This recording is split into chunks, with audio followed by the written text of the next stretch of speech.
नमस्कार दोस्तों। आज का जो टॉपिक है वो है शिक्षा का मुख्य उद्देश्य। हम लोग ने पिछले टॉपिक में पढ़ा कि शिक्षा क्या है, उसका सामान्य परिचय हम लोग ने देखा था। आज का जो टॉपिक है वो है शिक्षा का मुख्य उद्देश्य। तो आज हमारा चैनल का नाम है अनुशीलन लर्न, जिस पे बीएड और बीएड एंट्रेंस की तैयारी कराई जाती है। तो आज हम लोग शिक्षा का मुख्य उद्देश्य के बारे में जानेंगे कि आखिर शिक्षा हम लोग क्यों पाते हैं, या फिर शिक्षा का मेन जो उद्देश्य है किसी भी कार्य को करने के लिए कोई ना कोई कारण से हम लोग करते हैं। तो शिक्षा का क्या उद्देश्य होगा या है, इसके बारे में आज जानेंगे। तो शिक्षा का जीवन के साथ घनिष्ठ संबंध है, यानी कि जीवन है तभी शिक्षा तो जीवन के बाद भी व्याप्त हमारी दुनिया में रहता है, लेकिन जो शिक्षा का जीवन के साथ घनिष्ठ संबंध है। परिस्थिति के अनुसार लोगों को जैसी आवश्यकताएं और आकांक्षाएं होती हैं, यानी कि परिस्थिति के अनुसार ही हम आवश्यकता और आकांक्षाएं होती है। जैसे पहले को लोगों जैसे जनसंख्या थी वैसे अनाज उगाते थे, लेकिन आज जो हमारी देश की जनसंख्या बहुत बढ़ गई है, तो क्या है, अनाज भी हम लोग क्या है ज़्यादा क्वांटिटी में उगाना पड़ता है ताकि सबको भोजन मिल सके। यानी कि परिस्थिति जैसी थी, हम लोग ने अनाज का आविष्कार कर कर के क्या किया, बढ़ा दिया। शिक्षा के उद्देश्य उसी के अनुसार परिवर्तन आता है, यानी शिक्षा का उद्देश्य कैसे परिवर्तन होता है, जैसे जैसे परिस्थितियाँ चेंज होती है वैसे वैसे शिक्षा का उद्देश्य भी चेंज होता है।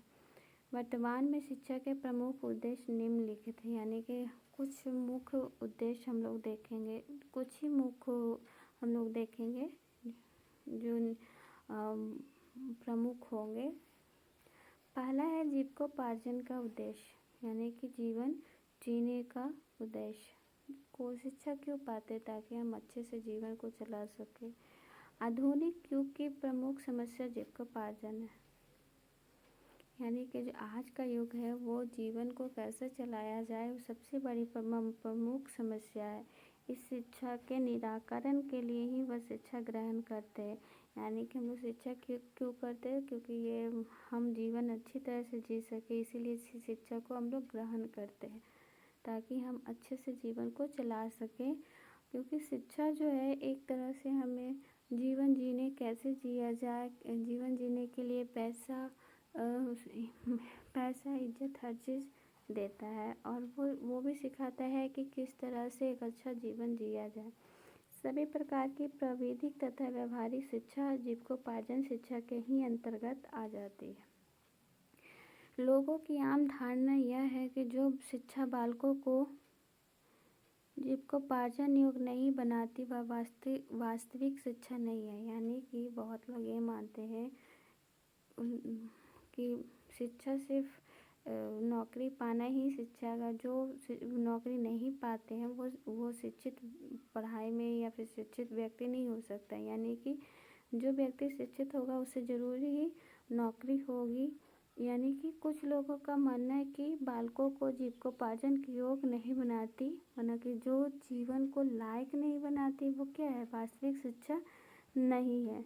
यानी कि शिक्षा का मुख्य उद्देश्य है कि एक बालक जीविकोपार्जन में सफल हो सके। जनसंख्या वृद्धि तथा संसाधनों की कमी के कारण यही जनजीवन प्रमुख समस्या बन गई है। यानी कि जानते ही हम लोग जनसंख्या वृद्धि किस प्रकार हो रही है, तथा उसको कैसे सॉल्व किया जाए, ये सब क्या है, ये सब हम लोग केवल और केवल शिक्षा के द्वारा ही ऐसे प्रॉब्लम सॉल्व कर सकते हैं। तो दूसरा हमारा टॉपिक वो है बौद्धिक विकास का उद्देश्य। वैसे तो हम लोग जानते हैं शिक्षा के कई उद्देश्य हो सकते हैं, लेकिन जो हमारा सेकेंड है वो है बौद्धिक विकास का उद्देश्य, यानी शिक्षा के द्वारा ही हमारा बौद्धिक विकास संभव है। कुछ शिक्षा शास्त्रियों के अनुसार शिक्षा का उद्देश्य अधिकतम बौद्धिक या मानसिक विकास है। यानी कि कुछ लोग ये मानते हैं कि शिक्षा का जो मुख्य उद्देश्य है वो जब बौद्धिक विकास करता है या मानसिक विकास करता है वही शिक्षा है। इसी से मनुष्य के ज्ञान प्राप्त होता है। मनुष्य के जीवन का मूल प्रयोजन सत्य ईश्वर की प्राप्ति है, जो ज्ञान प्राप्त होने पर ही संभव है।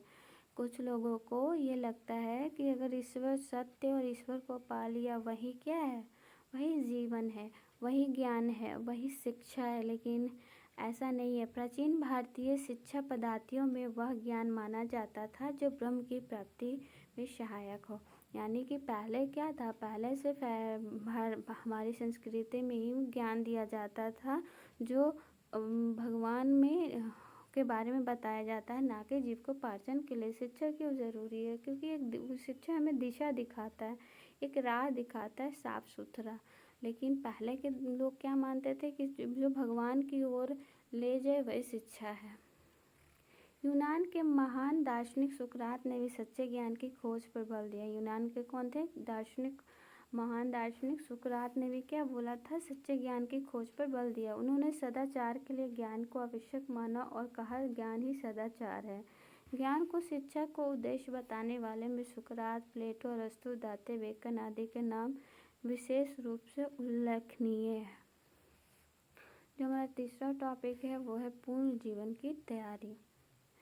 प्रसिद्ध शिक्षा शास्त्री हर्बर्ट के अनुसार शिक्षा से मनुष्य को इस योग्य बनाना चाहिए कि वो पूर्ण जीवन बिता सके। प्रसिद्ध शिक्षा शास्त्री हर्बर्ट हैं, उनके अनुसार जीवन शिक्षा से मनुष्य को इस योग्य बनाना चाहिए, यानी कि शिक्षा से व्यक्ति को कैसा बनाना चाहिए ताकि वो पूर्ण जीवन बिता सके, यानी कि वो शिक्षा से वैसे वैसे ज्ञान ग्रहण सके जो उसका जीवन आसानी से कट जाए। पूर्ण जीवन बिताने के लिए मनुष्य को निम्नलिखित 4 प्रकार के ज्ञान प्राप्त करने चाहिए।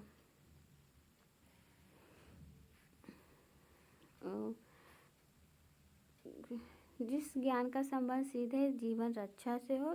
दूसरा है जो ज्ञान जीवन रक्षा के अप्रत्यक्ष रूप से सहायक हो। सी है जो ज्ञान संतान की उत्पत्ति तथा उसका पालन पोषण हेतु जरूरी हो। डी जो ज्ञान सामाजिक और राजनीतिक जीवन के लिए आवश्यक हो इत्यादि। जो चौथा टॉपिक है वो है संतुलित विकास।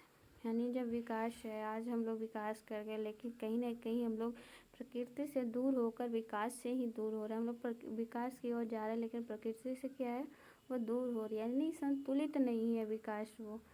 तो इसलिए जो चौथा टॉपिक है वो है संतुलित विकास। शिक्षा का उद्देश्य फ्रोबेल जैसे शिक्षा शास्त्रियों के विचारानुसार व्यक्ति का संतुलित विकास करना, यानी कि आप एक क्षेत्र में विकास नहीं कर सकते। यानी आप मानसिक तौर पर विकास कर रहे हो, आपका शारीरिक घट रहा है, अगर बौद्धिक घट रहा है तो ये क्या, ये संतुलित विकास नहीं। यानी कि आपको हर एक क्षेत्र में, बच्चा अगर पढ़ाई में तेज हो तो खेल में भी अच्छा होना चाहिए या वो व्यवहार में भी अच्छा चाहिए, तो इसे संतुलित विकास कहते हैं। इस सिद्धांत के अनुसार शिक्षा के द्वारा मनुष्य के शारीरिक, मानसिक और नैतिक तीनों पक्षों को संतुलित विकास होना चाहिए।